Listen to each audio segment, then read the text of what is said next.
नमस्कार साथियों, गुरु कृपा स्टडी सेंटर में आपका स्वागत है। आज के इस वीडियो में हम भारतीय राजनीतिक विचारक राजा राम मोहन राय से संबंधित महत्वपूर्ण प्रश्नों की हम चर्चा करेंगे। वीडियो को शुरू करने से पहले आप इसको पूरा देखना, अंत तक देखना और ज़्यादा से ज़्यादा इसको शेयर करना ताकि सभी को इसका फ़ायदा मिल सके और साथ ही साथ चैनल को सब्सक्राइब करना ना भूलें। तो चलते हैं आज के इस वीडियो में प्रश्नों की श्रृंखला में। पहला प्रश्न, किस भारतीय राजनीतिक विचारक को आधुनिक भारत का पिता या जनक कहा जाता है? दोस्तों, सबसे पहला इम्पोर्टेंट क्वेश्चन ये बनता है राजा राम मोहन राय से संबंधित, किसको आधुनिक भारत का पिता कहा जाता है? दोस्तों, वह है राजा राम मोहन राय। राजा राम मोहन राय ही आधुनिक भारत के पिता के नाम से जाना जाता है, नव भारत के पैगंबर के नाम से जाना जाता है, पुनर्जागरण के अग्रदूत के नाम से जाना जाता है। तो इस बात को आपको ध्यान में रखना है। भारत में संवैधानिक आंदोलन का जनक भी कहा जाता है, ये भी आपको ध्यान में रखना है। अगला क्वेश्चन है कि ब्रह्म समाज की स्थापना कब और किसने की थी? ब्रह्म समाज की स्थापना 1828 में राजा राम मोहन राय ने की थी। अगला क्वेश्चन है कि राय के 4 सामाजिक सुधार संबंधी विचार बताइए। यानी कि राजा राम मोहन राय के जो सामाजिक सुधार हैं उनको बताना है। तो पहला है सती प्रथा का विरोध। दोस्तों, यहाँ पे ध्यान रखना है कि राजा राम मोहन राय के सामाजिक सुधारों में जो महत्वपूर्ण सुधार हैं वो है सती प्रथा का विरोध। इसके बाद में है बाल विवाह का विरोध, तीसरा है संकीर्ण जातिगत आधारों का विरोध और चौथा है स्त्री शिक्षा व विधवा विवाह का समर्थन। तो ये थे राजा राम मोहन राय के सामाजिक सुधार।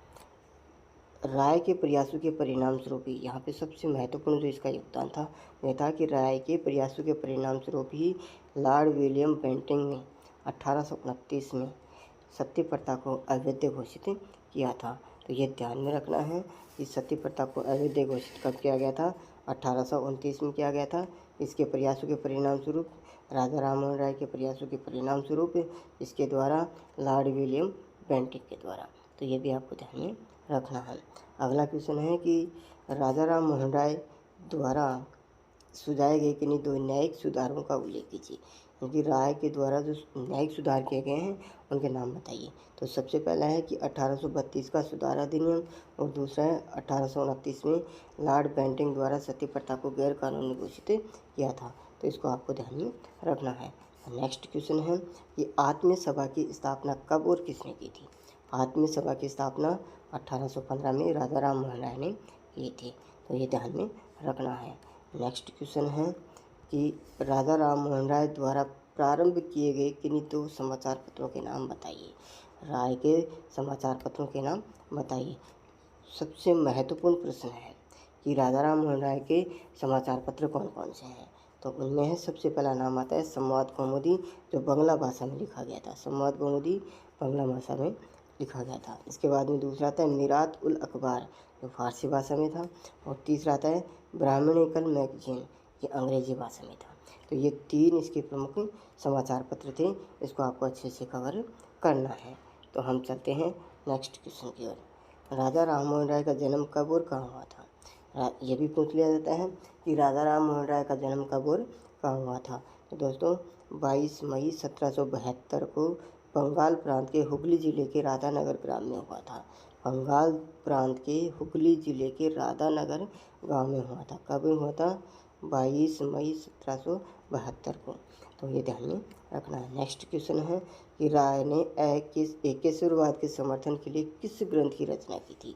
तो राजा राम मोहन राय के द्वारा एक ही ईश्वर में बल दिया गया था और बहुदेववाद का खंडन किया गया था। तो उसके समर्थन के लिए, एकेश्वरवाद के समर्थन के लिए उन्होंने तुहफ़्त उल मुवहिदीन नामक पुस्तक की रचना की थी। तो ध्यान रखना है, तुहफ़्त उल मुवहिदीन नामक पुस्तक की रचना किसने की थी? तो वो थे राजा राम मोहन राय। इसमें सबसे ज़्यादा समर्थन किसका किया गया है? एक ही ईश्वर पर बल दिया गया है। तो ये भी आपको ध्यान में रखना है। अर्थात अद्वैतवाद का समर्थन किया गया है, अद्वैतवाद का खंडन किया गया है। अगला क्वेश्चन है कि वेदांत कॉलेज की स्थापना कब और किसने की थी? तो वेदांत कॉलेज की स्थापना 1825 में राजा राम मोहन राय के द्वारा की गई थी। तो शिक्षा को बढ़ावा देने के लिए राजा राम मोहन राय के द्वारा 1825 में वेदांत कॉलेज की स्थापना की गई थी। नेक्स्ट क्वेश्चन है कि राजा राम मोहन राय के द्वारा किए गए धार्मिक सुधार कौन कौन से हैं। तो राजा राम मोहन राय के द्वारा जो धार्मिक सुधार है इनमें है एकेश्वरवाद का समर्थन तथा बहुदेववाद का खंडन, अर्थात अद्वैतवाद का समर्थन और या द्वैतवाद का खंडन करना। तो यहाँ पे ये ध्यान में रखना है। तो राजा राम मोहन राय अद्वैतवाद का समर्थक था, अर्थात एक ही ईश्वर में विश्वास करता था। दूसरा है धार्मिक सहिष्णुता पर बल। राजा राम मोहन राय सभी धर्मों को समान मानता था। राजा राम मोहन राय सभी धर्मों का समान आदर करता था। इसके बाद में तीसरा आता है मानवतावाद के समर्थक है, यानी कि मानवतावाद के पक्ष में बल देता है और मानव को ही प्रमुख मानता है। नेक्स्ट है परंपराओं के अंधानुकरण का विरोध है। जो प्राचीन काल से चली आ रही थी उसका विरोध किया करते थे। तो जो रूढ़िवादिता थी, प्राचीन काल से जो प्रथाएं चली आ रही थी उसका वो विरोध करते थे। तो ये थे धार्मिक सुधार। तो इसको भी आपको अच्छे से ध्यान में रखना है।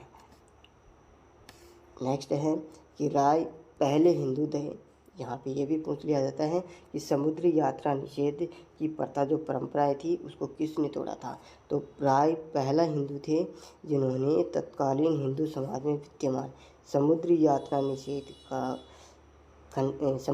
निषेध की प्रथा को तोड़ा था, क्योंकि उन्होंने सबसे पहली बार समुद्री यात्रा करके और ब्रिटेन की यात्रा की थी। तो ये ध्यान में रखना है। नेक्स्ट क्वेश्चन है कि राय के द्वारा किए गए सामाजिक सुधार बताइए। राजा राम मोहन राय के द्वारा जो सामाजिक सुधार किए गए हैं उनमें सबसे पहला है कि परंपरावादिता का विरोध करना, दूसरा है सती प्रथा का विरोध करना, तीसरा है स्त्री शिक्षा तथा नारी उत्थान का समर्थन करना, जाति प्रथा और छुआछूत का विरोध करना। तो ये थे राजा राम मोहन राय के द्वारा समाज में किए गए सुधार। किस किस बातों को लेकर के सुधार किया गया था, तो वो थे आपके सामने ये बताया कि परंपरावादिता का विरोध है, सती प्रथा का विरोध है, इसके बाद में स्त्री शिक्षा तथा नारी उत्थान का समर्थन है, इसके बाद में जाति प्रथा तथा छुआछूत का विरोध है। दोस्तों यहाँ पे एक बात का ध्यान में ये रखना है कि राजा राम मोहन राय ने सती प्रथा का विरोध क्यों किया था। दोस्तों राजा राम मोहन राय के जो बड़े भाई थे जगमोहन, उसकी मृत्यु होने पर उसकी भाभी को उसको ज़बरदस्ती सती होना पड़ा था। तो उस घटना को इसको प्रभावित किया और उसी दिन से राजा राम मोहन राय ने ये ठान लिया था कि मैं सती प्रथा का अंत अवश्य करूँगा, और उन्होंने अपने प्रयासों से को पूरा भी किया है। जो 1829 में लॉर्ड विलियम बेंटिंग के द्वारा सती प्रथा को अवैध घोषित किया था। तो ये ध्यान में भी रखना है। इसका सबसे महत्वपूर्ण जो योगदान है वो यही है। आगे हैं कि राय ने सती प्रथा, बहुविवाह, जाति प्रथा, छुआछूत, नशा आदि का विरोध किया तथा स्त्री शिक्षा, नारी उद्धार, अंतर्जातीय विवाह, विधवा विवाह आदि का क्या किया समर्थन किया है। तो ये भी आपको ध्यान में रखना है। अगला है राय की सामाजिक सुधारों में जो महत्वपूर्ण उपलब्धि है, महत्वपूर्ण ख्याति है, वह सती प्रथा निषेध कानून में रही है। ये भी आपको ध्यान में रखना है। अगला क्वेश्चन है कि राय के राजनीतिक विचार। राजा राम मोहन राय के राजनीतिक विचार। राजा राम मोहन राय के जो राजनीतिक विचार हैं उनमें सबसे पहला आता है व्यक्तिगत स्वतंत्रता तथा राष्ट्रीय स्वतंत्रता का समर्थन। दूसरा आता है प्रेस की स्वतंत्रता पर बल देता है। तीसरा आता है राजनीति तथा कानूनों के माध्यम से समाज सुधार पर बल देता है। चौथा आता है मानवतावाद तथा विश्व बंधुत्व का समर्थन करता है। और पांचवा है न्यायिक व्यवस्था में सुधार करना चाहते हैं। और छठवां है प्रशासनिक व्यवस्था में सुधार करना चाहते हैं। तो ये थे राजा राम मोहन राय के राजनीतिक विचार। नेक्स्ट क्वेश्चन है कि किसने कहा था कि राजा राम मोहन राय नव भारत के पैगंबर थे। ध्यान में रखना है दोस्तों, मिस सोफिया फोलेट ने राजा राम मोहन राय को नव भारत के पैगंबर की संज्ञा दी है। नेक्स्ट है कि राजा राम मोहन राय को भारतीय पुनर्जागरण का अग्रदूत क्यों कहा जाता है। राजा राम मोहन राय को भारतीय पुनर्जागरण का अग्रदूत क्यों कहा जाता है। भारतीय पुनर्जागरण का अग्रदूत राय को क्यों कहा जाता है, क्योंकि राय ने प्राचीन हिंदू धर्म, संस्कृति, मूल्यों के प्रकाश में तत्कालीन भारत को सभी क्षेत्रों में पुनः उत्थान की सर्वप्रथम प्रेरणा दी थी। तो इसी वजह से राय को भारतीय पुनर्जागरण का अग्रदूत कहा जाता है। नेक्स्ट क्वेश्चन है कि राजा राम मोहन राय के अनुसार अद्वैतवाद क्या है। अद्वैतवाद क्या है। दोस्तों, राय के अद्वैतवाद का अर्थ है कि ईश्वर एक है। ईश्वर एक है जो सर्वोच्च आध्यात्मिक सत्ता है। वे उपनिषदों और कुरान से प्रभावित थे। ये जो विचार दिए हैं वो इन्हीं उपनिषदों और कुरान से प्रभावित होकर के दिए हैं, और इसी आधार पर उन्होंने एक ही ईश्वर की बातें कही है और कहा है कि वो सर्वोच्च आध्यात्मिक सत्ता के रूप में विद्यमान है। तो ये थे राजा राम मोहन राय से संबंधित महत्वपूर्ण प्रश्न। दोस्तों, मैं आशा करता हूँ कि आपको ये प्रश्न आसानी से समझ में आ गए होंगे, और हम मिलेंगे नेक्स्ट वीडियो में।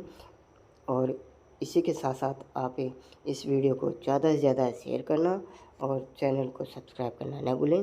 धन्यवाद।